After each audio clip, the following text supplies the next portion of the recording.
As we celebrate today our 46th year as a diocese, it is of utmost importance to recognize and thank the efforts of these missionaries whose determination, resources, and blood serve as the foundation of our local church today.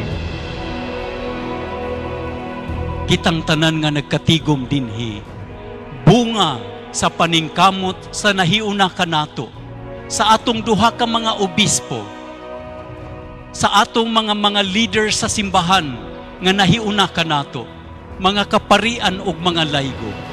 Sila ang mga unang mga misyonero nga nag-alagad kanato, dili tungod kay gipasidunggan sila, kundili tungod kay determinado sila sa pag-alagad sa simbahan bisan og walay mga pasidungog.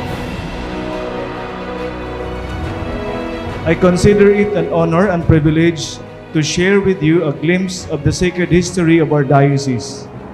It is sacred because our history is not only about the unfolding of events, but a process of evangelization where the Holy Spirit occupies as the main protagonist.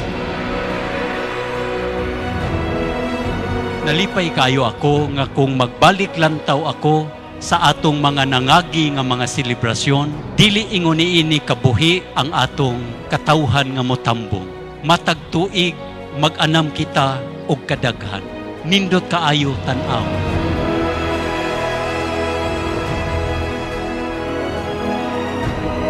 It should be known that when our diocese was erected in June 16, 1978, there was no appointed bishop yet to shepherd the flock. We are a community of disciples first, before we were entrusted to a shepherd's care. In most cases, a diocese is erected with a corresponding bishop assigned. In our case, the emphasis falls first on being a community of faithful.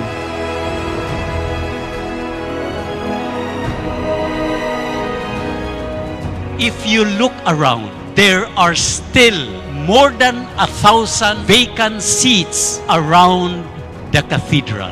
That is the Lord telling us, Diocese of Tandag, do not be contented with the beautiful things going on in the diocese. Continue to be a missionary disciple. This image provides us with a renewed sense of ecclesiology wherein the people of God is highly emphasized before we are distinguished according to our ministerial and common priesthood.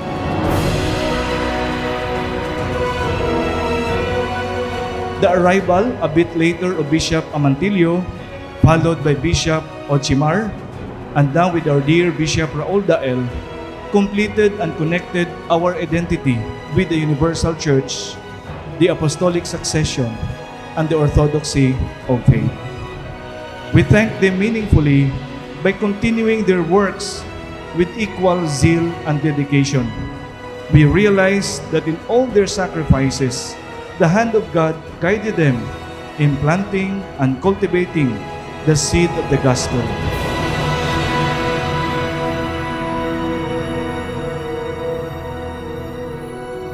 Usa ka simbahan nga misyonero ug ang iyang misyon mao ang pagsangyaw sa maayong balita.